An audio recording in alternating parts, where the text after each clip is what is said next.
student, hopefully you will be fine and doing your study very well and preparing your practicals very well. Well students, last time I have told you about the important practicals of physics, and today I'm gonna tell you some important practicals of chemistry, which is very important subject, and some students find this subject very tough, but in fact it is not tough subjects.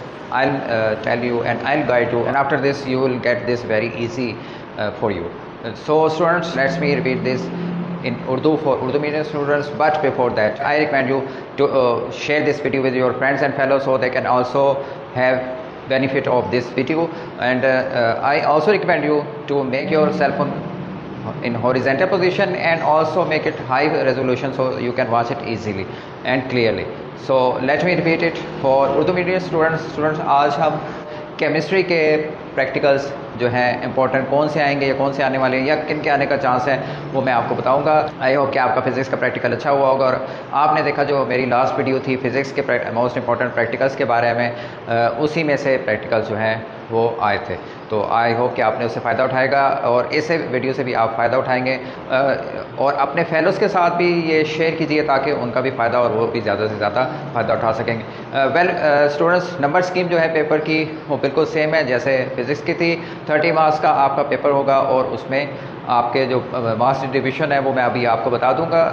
Time आपको जो given होगा that will be 2 hours, यानी 2 घंटे का time दिया जाएगा, that is much enough time. तो चलिए स्टार्ट करते हैं डिस्ट्रीब्यूशन ऑफ मार्क्स है, लेकिन इससे पहले मैं आपको रिकमेंड करूंगा कि आप अपने सेल फोन की पोजीशन को हॉरिजॉन्टल में कर लें, और इसकी रेजोल्यूशन जो वीडियो की है वो हाईएस्ट जो आपका नेट इजाज़त दे रहा है उस पर कर लें ताकि आपको क्लियर नज़र आ सके और अच्छे से आप समझ सकें इंपॉर्टेंट प्रैक्टिकल्स।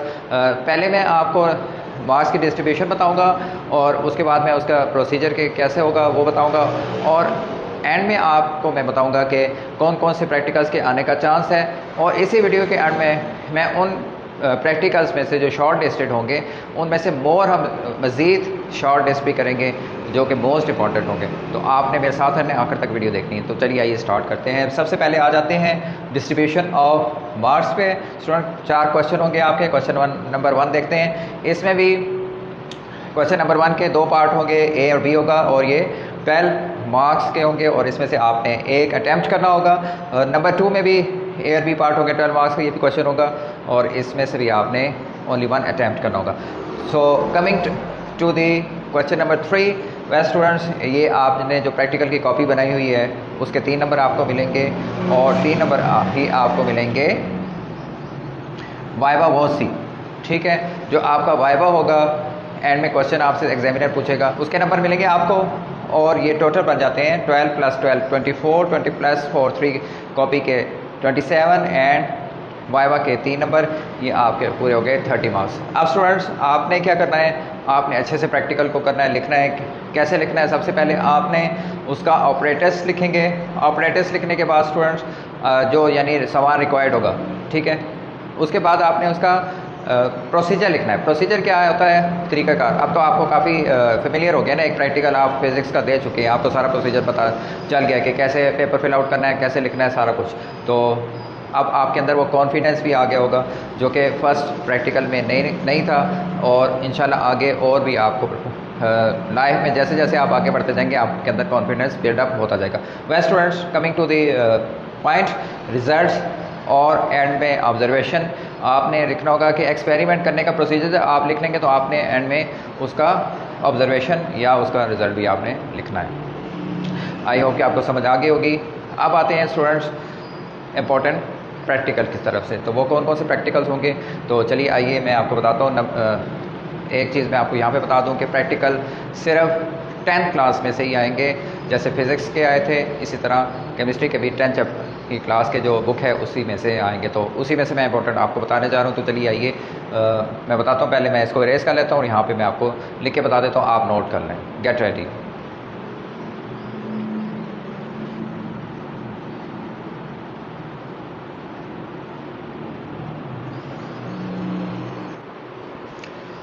सबसे पहला स्टूडेंट प्रैक्टिकल है 10.1, identify sodium, calcium, strontium, barium, copper and potassium ions by flame test, यानी फ्लेम टेस्ट की मदद से आपने इन सब केमिकल्स को आपने आइडेंटिफाई करना है स्टूडेंट्स। और ये बहुत ही इंपॉर्टेंट है, ये इसको आपने बिल्कुल भी मिस नहीं करना। इसी में आपने पहले इसके ऑपरेटर्स लिखने हैं, फिर प्रोसीजर लिखना है, डायग्राम भी ज़रूर बनानी है आपने, और फिर उसके बाद उसका रिज़ल्ट या ऑब्जर्वेशन आपने लिखनी है। आगे आ जाते हैं। नंबर 2 प्रैक्टिकल कौन सा इंपॉर्टेंट है? 10.2 यानी 10.2। तो इसमें स्टूडेंट्स आपने standardise the given NaOH solution volumetrically by using HCl solution, यानी आपने NaOH सोल्यूशन को वॉल्यूम के हिसाब से, हुजम के हिसाब से आपने HCl को इस्तेमाल करते हुए आपने इसको स्टैंडर्डाइज करके आपने बताना है। ठीक है स्टूडेंट्स, ये भी बड़ा इंपॉर्टेंट है। अब तीसरा कौन सा इंपॉर्टेंट है? वो है 10.4 यानी 10.4 जो आपकी प्रैक्टिकल कॉपी में प्रैक्टिकल है, वो इम्पोर्टेंट है। तो चलिए आइए वो देखते हैं वो कौन सा है। Determine the exact molarity of Na2CO3 solution volumetrically with the help of standard HCl solution. जी हाँ स्टूडेंट्स, ये आपने करना है, ये भी बड़ा अहम प्रैक्टिकल है, इसको भी आपने अच्छे से प्रिपेयर करना है, याद करना है और अच्छे से मेमोराइज़ करना है इसको। ठीक है स्टूडेंट्स, इसको बिल्कुल भी मिस नहीं करना आपने। और एक चलते हैं जी आगे। 11 चैप्टर में से ऑर्गेनिक केमिस्ट्री में से आएगा 11.1, बहुत ही इंपॉर्टेंट है ये भी। Identify the aldehyde using Fehling's test and Tollens test, यानी आपने आइडेंटिफाई किसको करना है? ऑल्डाहाइड को बाय यूजिंग फेहलिंग टेस्ट और टॉलेंट टेस्ट को इस्तेमाल करते हुए। ठीक है स्टूडेंट्स, चलिए जी आगे चलते हैं। 11.2 ये बड़ा ही इंपॉर्टेंट है ये भी। 11.2 और ये है identification of ketones by 2 to 4 ketophenyl by hydrazine DNPH जिसे भी कहते हैं, DNPH भी कहते हैं। ये आपने इसकी आइडेंटिफिकेशन जो है वो करनी है, तो ये भी इंपॉर्टेंट है, ये भी आप मिस नहीं करेंगे। नेक्स्ट है जी 11.3। 11.3 identification of carboxylic acid group by sodium carbonate test. Identification of carboxylic acid group by sodium carbonate test, यानी सोडियम कार्बोनेट टेस्ट का इस्तेमाल करते हुए आपने कार्बोक्सिलिक एसिड जो है का ग्रुप है उसकी आइडेंटिफिकेशन जो है वो आपने करनी है। चलिए जी आगे चलते हैं। 12वें चैप्टर में से हाइड्रोकार्बन में से जो इम्पोर्टेंट है वो है 12.1। एक ही प्रैक्टिकल है स्टूडेंट्स, इसमें वही इंपॉर्टेंट भी है। Identify the saturated and unsaturated organic compounds by potassium permanganate, और इसका जो फार्मूला है KMnO4 टेस्ट। इस टेस्ट को आपने परफॉर्म करते हुए आपने सैचुरेटेड और अनसैचुरेटेड जो कंपाउंड्स हैं पोटेशियम आपने आइडेंटिफाई करना है, तो इसको भी आपने प्रिपेयर करना है। अगला 13.1 है।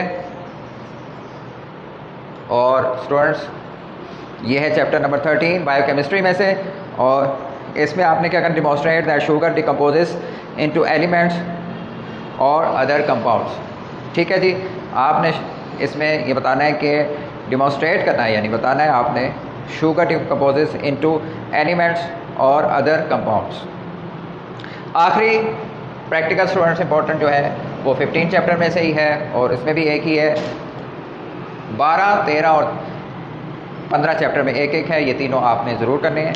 और जो 15.1 है यानी 15.1 है, demonstrate the softening of water bye removal of calcium and magnesium ions from hard water, यानी हार्ड वाटर यानी भारी पानी जो होता है उसको सॉफ्ट कैसे करना है, ये आपने एक्सपेरिमेंट करना है, और उसमें से किसका रिमूव करना है? कैल्शियम और मैग्नीशियम को। तो ये था लास्ट वाला जो बहुत ही इंपॉर्टेंट प्रैक्टिकल है स्टूडेंट्स। ये वाले प्रैक्टिकल जो हैं ये आपने प्रिपेयर करने हैं, इनको बिल्कुल भी आपने मिस नहीं करना। मैं आपसे कभी नहीं कहूँगा कि रटा लगाएं, मोस्टली कहा जाता है स्टूडेंट्स को कि आप रटा लगा के चले जाएं, नहीं, मेमोराइज़ करें, याद करें। रटा अगर भूल गया तो समझें, जैसे कंप्यूटर की मेमोरी एक दफ़ा उड़ जाए तो वो फिर वापस रिकवरेबल नहीं होती, तो इसी तरह आप कि अगर रटा का एक वर्ड भी भूल गया तो बाकी सारा भूल जाता है। तो इसलिए बेहतर है कि आप मेमोराइज़ करें, समझ के पढ़ें, बहुत ही आसान है, कोई मुश्किल चीज़ नहीं है। तो जैसे वीडियो के शुरू में मैंने आपसे प्रॉमिस किया था कि मैं आपको इम्पोर्टेंट बताने के बाद इनको मज़ीद शॉर्ट लिस्ट करूँगा और उसमें से मोस्ट इंपॉर्टेंट 4 प्रैक्टिकल्स आपको बताऊँगा कि अगर आप शॉर्ट करना चाहते हैं तो वो कौन से होंगे। तो चलिए आइए मैं आपको वो बताता हूँ। तो students, get ready yourself for most important short listed practicals, जिनको आप याद करके चले जाएं तो इंशाल्लाह आप कभी फेल नहीं होंगे। तो the first one is 10.1, 10.2, 10.4 and students 12.1। ये शॉर्ट लिस्टेड हैं, लेकिन मैं ये आपसे कह रहा हूँ कि आप सारे जो मैंने आपको प्रैक्टिकल्स बताए हैं वो भी शॉर्ट लिस्ट किए हैं, लेकिन मोस्ट इंपॉर्टेंट भी बता दिए हैं कि ये वाले 100% में से प्रैक्टिकल्स आने का चांस है। तो इनको बिल्कुल आपने मिस नहीं करना, स्किप नहीं करना। तो स्टूडेंट अच्छी सी तैयारी करें। मेरी तरफ से आपको best wishes and best of luck. Next video में इंशाल्लाह जैसे जैसे प्रैक्टिकल आएंगे, बायो और कंप्यूटर की वीडियोस भी आने वाली हैं, तो तब तक आप हमारे साथ ही रहें, मेरे साथ ही रहें। अगर कोई मज़ीद इसके बारे में आप कोई क्वेश्चन है आपके माइंड में पूछना चाह रहे हैं तो कमेंट करके आप कमेंट कीजिए, मैं आपको इंशाल्लाह उसके पॉइंट को क्लैरिफाई कर दूंगा। तो चलिए ठीक है, नेक्स्ट वीडियो में इंशाल्लाह बायो केमिस्ट्री और कंप्यूटर के बारे में भी बात करेंगे। Until next video, take care, अल्लाह हाफिज़।